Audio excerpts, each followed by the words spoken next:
આપ જોઈ રહ્યા છો સ્પાર્ક ટુડે ન્યૂઝ। વડોદરા શહેરમાં દિવાળીના તહેવાર પૂર્વે જ્વેલર્સની સુરક્ષા માટે પશ્ચિમ વિસ્તાર પોલીસની સરાહનીય પહેલ ડીસીપી મજીતા વણઝારાની અધ્યક્ષતામાં એક બેઠક યોજાઈ છે। તહેવારી માહોલ હોય તે દરમિયાન ચોરી, લૂંટ અને છેતરપિંડીની ઘટનાઓ ન બને તે માટે વડોદરા શહેર પોલીસ પણ સતર્ક બની છે। શહેરના પશ્ચિમ વિસ્તારના પોલીસ વિભાગ દ્વારા દિવાળીના પાવન પર્વ તે ધ્યાનમાં રાખીને જ્વેલર્સ સંચાલકોની સુરક્ષા અંગે એક મહત્વપૂર્ણ બેઠકનું આયોજન કરવામાં આવ્યું છે। આ સુરક્ષા મિટિંગમાં ડીસીપી મજીતા વણઝારા સાહેબની વિશેષ અધ્યક્ષતામાં મળી છે। 4 દરવાજા વિસ્તારમાં જ્યાં જ્વેલર્સની સૌથી વધુ દુકાનો છે ત્યાં સોનીના વેપારીઓ સાથે પોલીસે ખાસ તહેવારોમાં લૂંટ જેવી ગંભીર ઘટનાઓ કેવી રીતે અટકાવી શકાય તે અંતર્ગત વિસ્તૃત ચર્ચા પણ કરી છે। સીસીટીવી કેમેરા જે દુકાનોમાં હજી સુધી નથી લાગ્યા ત્યાં સીસીટીવી કેમેરા લગાવવાની પણ વાતચીત કરવામાં આવી છે। તાત્કાલિક નાઇટ વિઝનવાળા કેમેરા લગાવવા માટે અપીલ પણ કરી છે। સિક્યુરિટી ગાર્ડ, જીપીએસ ટ્રેકિંગ, પોલીસની મદદ અને અનેક મુદ્દે ચર્ચાઓ પણ કરવામાં આવી છે। આ પરિવારમાં સોનું ખરીદવું જ ખરીદવું, મને પણ ખબર છે કે હું ગુજરાતી પરિવારમાં ઉછરી છું એટલે મને ખબર છે કે ધનતેરસના દિવસે સોનું લેવું જ પડે, ગુરુ પુરુષોત્તમ નક્ષત્રમાં આટલું બીચુંની જેટલું સોનું લેવું જ પડે। So this is more of a business than a emotion. અને તમારા માટે પણ એવું છે કે ગ્રાહકો આવતા હોય, તમારા માટે પણ દિવસ રાત એકદમ હાઈએસ્ટ પીક સિઝન હોય એટલે બધાને એસઓપી ખબર જ છે, પણ છતાં પણ બે વાત એકબીજાની સાથે સાંભળેલી હોય, કરેલી હોય તો મારી પાસે 5-6 મુદ્દા છે, આપણે બધાને ખબર છે। તમે પણ તમારા સજેશન્સ અથવા મુદ્દા તમે પણ ઓપન ડિસ્કસ કરી શકીએ છીએ, કારણ કે this is an business friendly state અને પોલીસનું કામ મુખ્ય સતર્કતા અને સુરક્ષા।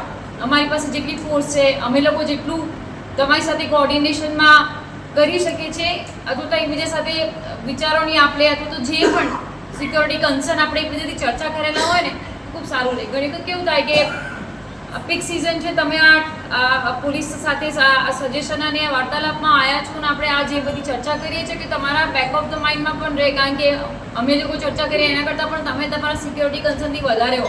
પણ ઘણી વખત કેવું હોય કે આપણે સીસીટીવી કેમેરા લગાડેલા છે પણ આપણે પર્સનલી ના જોયા હોય, આપણે મેનેજરને કહી દીધું અથવા તો બીજા કોઈ માણસને કહી દીધું કે ભાઈ તું જોજો આપણે કેમેરા ચાલુ છે કે નહીં, અને આપણે જેને સાથે કોન્ટ્રાક્ટ કર્યો ને એને વર્ષમાં એક વખત આવતોય ના હોય અને એણે આપણા ડીવીઆર ચેક પણ ના કર્યા હોય, તો ડેટા બેકઅપ જ્યારે માંગીએ તો કશું હોતું જ નથી। તો અંદરનો આપણો કોઈ સ્ટાફ ચોરી કરી ગયો હોય અથવા તો પછી કોઈ રાત્રે કંઈ બનાવ બની ગયો હોય, આઉટસાઇડ કેમેરા પર આપણને નથી લાગતું મારે તો અંદર જ છે ને કે હું મારા માણસ ના ચોરી જાય, પણ એવું નથી હોતું। ઘણી વખત હોય હવે ચોરો પણ સ્માર્ટ થયેલા છે, એમને પોતાની આઈડેન્ટિટી મોઢું ઢાંકી લો તો આપણે એને આઈડેન્ટિફાઈ ના કરી શકીએ કયા પ્રકારનું મૂલ્યો છે, શું છે શું નહીં।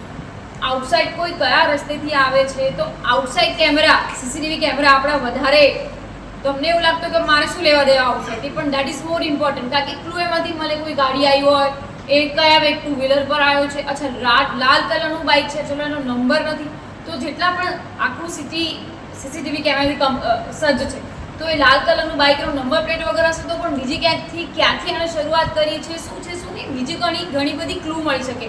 એટલે અમે આઉટસાઇડ કેમેરા અમે લોકો વધારે તમને કહેતો છો। For you it is more concern of inside camera કે ભાઈ કોઈ એવી ગેંગ આવી અથવા તો ગાર્મેન્ટ્સમાં પણ એવું હોય છે, ગાર્મેન્ટ્સમાં હોય કે આંગણેપેઢીમાં હોય કે જ્વેલર્સ શોરૂમમાં હોય, એવા ઘણા બધા બનાવ હોય કે એ પોતાના શરીરની આસપાસ ક્યાં કેવી રીતે સંતાડીને પણ જતા રહે। તો ઇનસાઇડ કન્સર્ન તો સાચી જ વાત છે, પણ આઉટસાઇડ કન્સર્ન પણ તમે તમારા ડીવીઆર એક વખત ચેક કરાવી લો, તમે જે કંપની સાથે કોન્ટ્રાક્ટ કર્યો હોય, જે તમારા સીસીટીવી કેમેરા જે પાર્ટી સાથે તમે કરાવડાયો એને ફરીથી કહો રિફ્રેશ કરે, નહીં તો નથી મળતું તો આપણે મારતો કેમેરા છે પણ આપણે પોતે જાતે રસ ના લીધો હોય। આજ રોજ વડોદરા શહેર પોલીસમાં ઝોન 2 વિસ્તાર છે અમારા, ત્યાં અમારા જે પોલીસ સ્ટેશન છે 6-7 પોલીસ સ્ટેશન એમાં મેક્સિમમ જ્વેલર્સ, મોટા મોલ, પછી આંગણેપેઢી અથવા તો ઘણી બધા બિઝનેસ એસોસિએશનવાળા એના વિસ્તારો વધારે આવે છે। તો આ વિસ્તારોમાં પોલીસની સતર્કતા, જ્વેલર્સ શોરૂમના એસોસિએશનના લોકો, જ્વેલર્સ જે જ્વેલરીની દુકાન છે એના માલિક, એ બધાની એક આખા ઝોન 2ના જે છે બધા ઓનર્સ, એ બધાની એક મિટિંગ કરવામાં આવી હતી, એક અવેરનેસ કેમ્પેઇન કરવામાં આવ્યો હતો, જેમાં આ લોકોને સાથે ચર્ચા કરી અને આવનાર દિવાળી તહેવાર છે જેની અંદર ધનતેરસ હોય, લાભ પાંચમ હોય, દિવાળી હોય, એ બધામાં જે પણ જાનમાલની સુરક્ષા રહે અને આખા દિવાળીનો તહેવાર ખૂબ સુરક્ષિત રીતે ઉજવાય એ માટે બધા સૂચનો કરવામાં આવેલા। એમના ત્યાં કયા નિયમો રાખવા, શું આયોજન કરવું, એમના સીસીટીવી કેમેરા હોય, એમના સિક્યોરિટી ગાર્ડ્સ હોય, એમના જે ઓફિસમાં કામ કરનારા માણસો હોય, એમના વિશે કયા મુદ્દાઓ ધ્યાને લેવાય, અમે ચર્ચા કરેલી। કેટલા સોનીઓ અને વેપારીઓ હાજર હતા અને કેટલા પોલીસ સ્ટેશન ઝોન 2 વડોદરા શહેર છે એની અંદર મારા 6 પોલીસ સ્ટેશન છે. 6 પોલીસ સ્ટેશનમાં વડોદરા શહેરની મેક્સિમમ જ્વેલર શોપ, મોટા મોટા મોલ્સ, આંગળીયા પીઢી એ બધાના પ્રોપર્ટીઝ અને એમની બધાના શોરૂમ્સ આવેલા છે. એટલે લગભગ અમારી પાસે 201 જેટલા બધા એસોસિએશનના માણસો, દુકાનના માણસો, જ્વેલર્સ ઓનર્સ બધા આવેલા હતા. મોટા જે મોલ્સ હોય અથવા તો મોટી જે કંપની હોય, જે ગાર્મેન્ટ્સ સાથે સંકળાયેલી હોય, ટેક્સટાઇલ ઉદ્યોગો સાથે સંકળાયેલી હોય, જ્વેલરી સાથે સંકળાયેલી હોય, એ બધા લોકો આમાં આજે બધા સંમેલિત હતા, ભાગ લીધું હતું બધાએ. વડોદરા પોલીસ દ્વારા અન્ય કોઈ ખાસ આયોજન કર્યા હોય કે બહારથી કોઈ ટીમ બોલાવાઈ હોય કેવું કંઈ? ના, અમારા સીપી સાહેબની સૂચનાથી દરેક ઝોનમાં જે પ્રકારના પોલીસ સ્ટેશન, જે પ્રકારના અલગ અલગ સેગમેન્ટ હોય છે કે જેની અંદર સૌથી વધારે સોની અથવા તો સૌથી વધારે જ્વેલર્સ શોરૂમ છે, તો એમાં અલગ પોલીસ પેટ્રોલિંગ ચાલે. પછી એ લોકોને 1 to 1 દેખવાનું. પછી અમારી સી ટીમ્સ પણ કાર્યરત છે. અમારા અલગ અલગ પોલીસની ટીમો છે. રાત્રે અમારા જે પ્રોજેક્ટ્સ ચાલતા હોય છે, શસ્ત્ર પ્રોજેક્ટ છે, બીજા બધા પ્રોજેક્ટ છે, એ પણ ચાલુ રહેશે. પછી સાથે સાથે અમારી પેટ્રોલિંગ ચાલુ રહેશે, એરિયા ડોમિનેશન ચાલુ રહેશે, ફૂડ પેટ્રોલિંગ ચાલુ રહેશે. બધા આખા દિવાળી દરમિયાન તહેવારો બધા સુરક્ષિત રીતે, સતર્કતાથી અને સુરક્ષિત રીતે પાર પડે એ માટે આખા આયોજનો અત્યારે ચાલુ છે. હા, જે જૂના જે માણસો છે, આવી કોઈ ગેંગ્સ સતર્ક થઈ હોય, પહેલાં આવી રીતે ચોરી કરીને ગયો, એના સાથે અમારી પાસે મેન્ટોર પ્રોગ્રામ પણ ચાલી રહ્યા છે. સાથે સાથે આવી ગેંગની સક્રિયતા ક્યાં છે, એ લોકો ક્યાં છે, એના પણ અમારા અલગ અલગ ટીમો એમાં વોચ રાખતી હોય છે.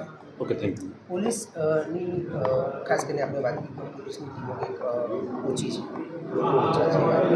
એવી રીતના દિવાળીના સમયમાં પહોંચી વળાશે આપણે એ કેવી રીતના આપણે ના, ઓછા વધતા કરતાં પણ સ્માર્ટ પ્રોગ્રામ, કારણ કે અમારી પાસે એટલી ગાડીઓ પણ છે, અમારી પાસે સર્વેલન્સ પણ ચાલે છે, અમારી પાસે શી ટીમ્સ પણ છે, અમારી પાસે પોલીસના પેટ્રોલિંગ રોજ સાંજના વાહન ચેકિંગ, પછી સતત પોલીસની હાજરી ઓન રોડ રહે. એટલે એ દ્વારા અમે લોકો મેક્સિમમ પેટ્રોલિંગ કરી, એરિયા ડોમિનેશન કરી, અને આ જે પણ ભીડભાડવાળો એરિયા છે, જ્યાં પણ માર્કેટ વધારે છે, ધારો કે જૂના બજારો હોય, અથવા તો નવી હાટ્સ ઊભી કરવામાં આવી હોય, અથવા તો જ્યાં મેક્સિમમ ભીડ હોય, તો ત્યાં પોલીસની હાજરી સતત રહે છે. હમણાં એક સોની રજૂઆત કરી છે આપણે કે પેટ્રોલિંગ વધવું જોઈએ.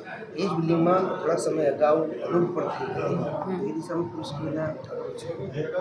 યસ, અમારી પાસે હવે વીએમસી દ્વારા વડોદરા શહેર પોલીસના ઘણા બધા કેમેરા પણ છે, કંટ્રોલ રૂમ છે, એ પણ વોચ કરી રહ્યું છે. સાથે સાથે અમારી ગાડીઓનું પેટ્રોલિંગ પણ છે, અને અમારા જે તે પોલીસ સ્ટેશનના ઇન્ચાર્જ 1 to 1 જ્યાં પણ આવા કોઈ રેકી કરતા હોય, આવા જો બનાવવાનો હિસ્ટ્રી હોય, ત્યાં પણ પર્સનલ વિઝિટ પણ કરી રહ્યા છે.